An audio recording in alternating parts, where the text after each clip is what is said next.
Hello everyone, welcome to my channel. I hope everyone is having a wonderful day. Before starting the video, please go ahead and hit the subscribe button and give this video a like up. Bold and the Beautiful lights the fire for Hope Logan as Carter Walton woos her in the office this week, but she also dropped a warning that he hasn't caught yet on the CBS soap. It is just a matter of time before that seductive music blares in the background for Carter and Hope.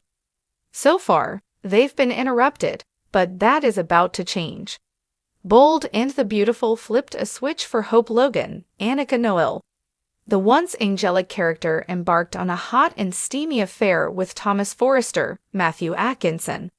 Then she set her sights on Finn, but John Finnegan, Tanner Novlin, adamantly turned down her advances. So, for a while there, the script had Hope acting like a cat on the prowl. But after Finn shut her down, she seemed to level off and concentrate on other things outside the bedroom. But now Carter Walton, Lawrence St. Victor, lands in her scope, and she finds him quite alluring. So it looks like her seduction mode is out of hibernation. B&B has Carter Walton feeling a tad vulnerable these days after all his hot and heavy bouts of romance seem to just up and walk away. Now Hope Logan enters the scene. She tells Carter she likes the idea of a man who doesn't have another woman on his mind. Still, that's pretty much what she said to Thomas a while back on Bold and the Beautiful. But then she pushed the guy she loved toward another woman in the end.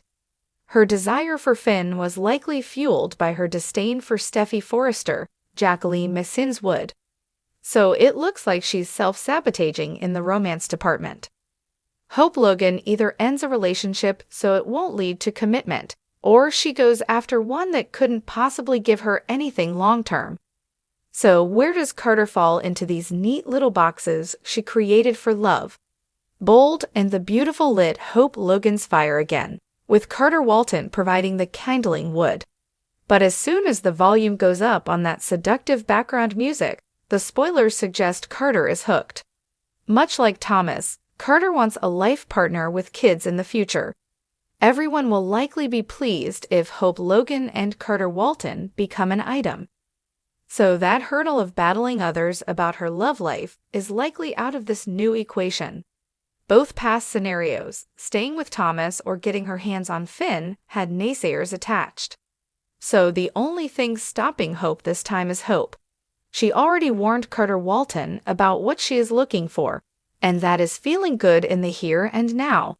She told him this week on Bold and the Beautiful. The only thing that I am certain of is how I feel right now, in this moment, with you today.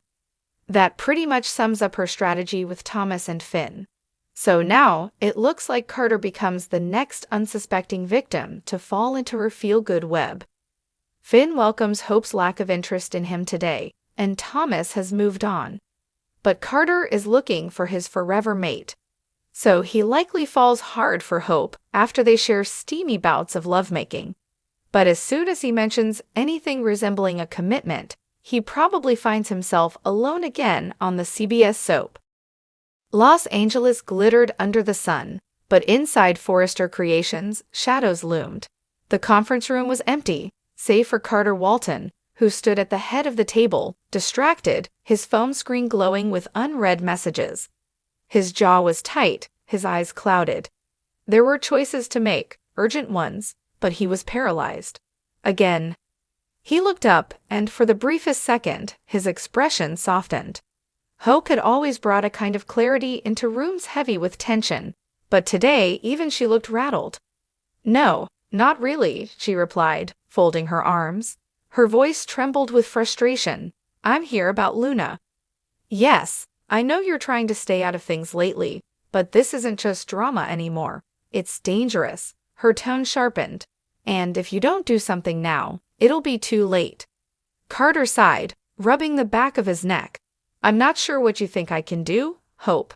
Luna's choices are her own." "She's being manipulated," Hope cut in, "pushed into things she doesn't understand, things she's not ready for." "I saw the look in her eyes yesterday, Carter. She's terrified and no one's listening." "You're close to Poppy. You were close to Luna. You can intervene, Hope insisted, but you're choosing not to. Why? He turned away, pacing. It's not that simple. You know how many lines I've already crossed. Professionally, personally, I'm not her guardian, Hope. I can't keep saving people who don't ask to be saved. He met her eyes, and for a moment, she could see he understood. But then, just like that, the wall went back up. I need to stay out of it. Hope opened her mouth to argue, but stopped. Her expression changed, disappointment tinged with a hint of dread.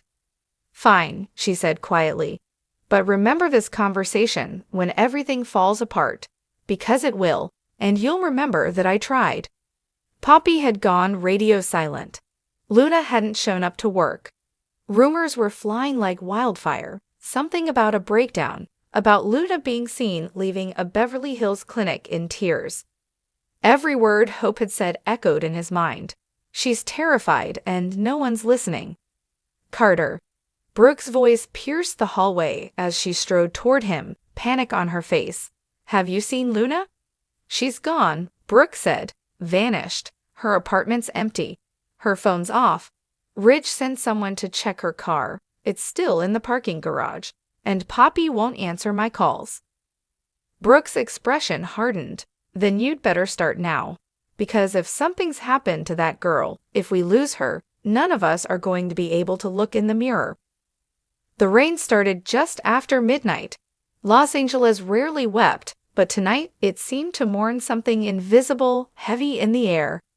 Carter stood outside Luna's apartment complex, umbrella clenched in one hand, phone in the other. He hit redial again. He walked to the edge of the lot and looked out over the city. Lights blurred through the rain, neon reflections bleeding down the street.